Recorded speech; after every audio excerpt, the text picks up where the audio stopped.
कहानी का शीर्षक है धर्मपुत्र। रात तकरीबन 9 बजे ऑफिस से लौटने के क्रम में प्रफुल्ल बाबू की चमचमाती मर्सिडीज कार जैसे ही उनके घर के मुख्य फाटक में घुसी, ड्यूटी पर तैनात सुरक्षाकर्मी तेजी से दौड़कर उनके पास पहुंचा और उन्हें सैल्यूट करते हुए कहा, साहब, एक महिला आपके लिए लिखी गई किसी व्यक्ति की एक चिट्ठी लेकर न जाने कब से यहाँ भटक रही है और बार बार आपसे मिलने का अनुरोध कर रही है। मेरे मना करने के बाद भी यहाँ से जा ही नहीं रही है। उसके साथ उसका एक छोटा बच्चा भी है। प्रफुल्ल जी ने गार्ड की बातों को सुनकर आश्चर्य से उस महिला को अपने पास बुलाया और उससे जानना चाहा, आप कहाँ से आई है और मुझसे क्यों मिलना चाहती है? किसने मुझे ये चिट्ठी लिखी है? कपकपाते हाथों से महिला ने बिना कुछ ज़्यादा बोले प्रफुल्ल जी को एक चिट्ठी पकड़ाई और फिर मध्यम आवाज़ में सिसकते हुए बोली, साहब, मैं हबागन बड़ी भयानक मुसीबत में हूँ। तत्काल आपकी मदद चाहिए। आपके पिताजी ने मुझे ये चिट्ठी देकर आपके पास भेजा है। मेरा इकलौता बेटा बहुत बीमार है। इसे किसी भी तरह किसी सरकारी अस्पताल में भर्ती करवा दीजिए। आपका जीवन भर उपकार रहेगा। गांव में इसके इलाज की समुचित व्यवस्था नहीं होने के कारण मजबूरी में मैं आपके पास आई हूँ।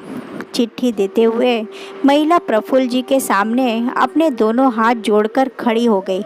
प्रफुल्ल जी ने उस चिट्ठी को ध्यान से पढ़ा और कुछ पल के बाद अत्यंत गंभीर व शांत हो गए। उसके बाद वे मैली कुचैली साड़ी पहनी कभी उस महिला की तरफ देखते तो कभी उस चिट्ठी की तरफ। कुछ देर तक गहरी चिंता में प्रफुल्ल बाबू निमग्न हो कुछ सोचते रहे।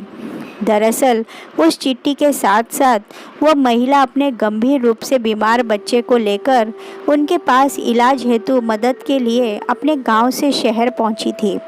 प्रफुल्ल जी ने उसी क्षण अपने सुरक्षाकर्मी को बोलकर उस महिला और उसके बीमार बच्चे के लिए अपने आउट गेस्ट रूम में रहने का प्रबंध करवाया और फिर वही कुछ देर बाद दोनों के लिए भोजन की व्यवस्था की। महिला ने पुनः उनसे विनती करते हुए कहा, साहब, भगवान के लिए मेरी सहायता कीजिए। मेरे इकलौते बीमार बच्चे को किसी सरकारी अस्पताल में भर्ती करवा दीजिए, नहीं तो इसका बचना मुश्किल है। महिला बोलते बोलते उनके पैरों पर गिर पड़ी। अरे माताजी, ऐसा मत कीजिए। आप मेरी माँ समान है। आप चिंता मत कीजिए, सब ठीक हो जाएगा। प्रफुल्ल बाबू ने उसका धैर्य बढ़ाया। इतने में रात के सन्नाटे को चीरती हॉर्न बजाती हुई एक दूसरी गाड़ी तेज़ी से घर के अंदर घुसी और कुछ पल बाद ही एक डॉक्टर वहां उपस्थित हुए। आइए डॉक्टर साहब, ये बच्चा बीमार है। इसको ज़रा पूरी गंभीरता से देखकर इसकी चिकित्सा शुरू कीजिए, प्रफुल्ल जी ने कहा।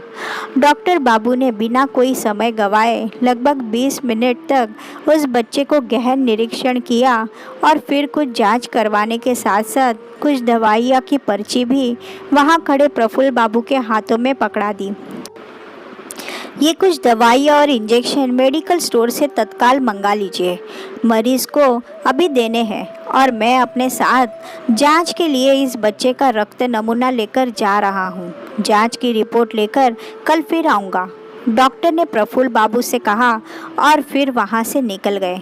प्रफुल्ल बाबू ने डॉक्टर की पर्ची और कुछ पैसे अपने ड्राइवर को पकड़ाते हुए उसे तुरंत सारी दवाइयाँ लाने का निर्देश दिया और फिर अपने घर के अंदर जाने के लिए वहाँ से गलियारे की ओर मुड़े। साहब, बस आप मेरे बच्चे को किसी सरकारी अस्पताल में भर्ती करा देते। मैं गरीब कहाँ से दे पाऊँगी इलाज के इतने पैसे? मेरे पास तो रहने खाने तक के भी पैसे नहीं हैं, महिला गिड़गिड़ाई।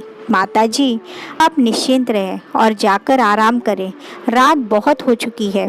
इतना कहकर प्रफुल्ल बाबू वहाँ से निकल अपने घर के अंदर प्रवेश कर गए।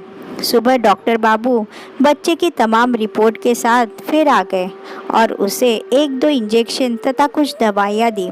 अपने ऑफिस जाने से ठीक पहले प्रफुल्ल बाबू ने भी बीमार बच्चे के साथ साथ उस महिला के लिए अच्छी तरह से खाने पीने की व्यवस्था करा दी और सबको उन दोनों का ध्यान रखने के लिए निर्देशित कर वहाँ से चले गए।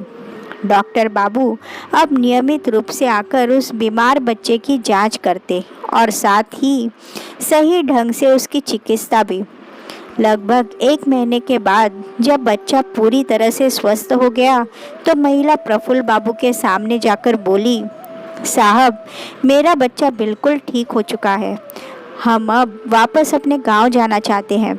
आपने जो मेरे लिए किया उसके लिए मैं जीवन भर आपका और आपके पिता कृष्णकांत जी का उपकार कभी नहीं भूलूंगी।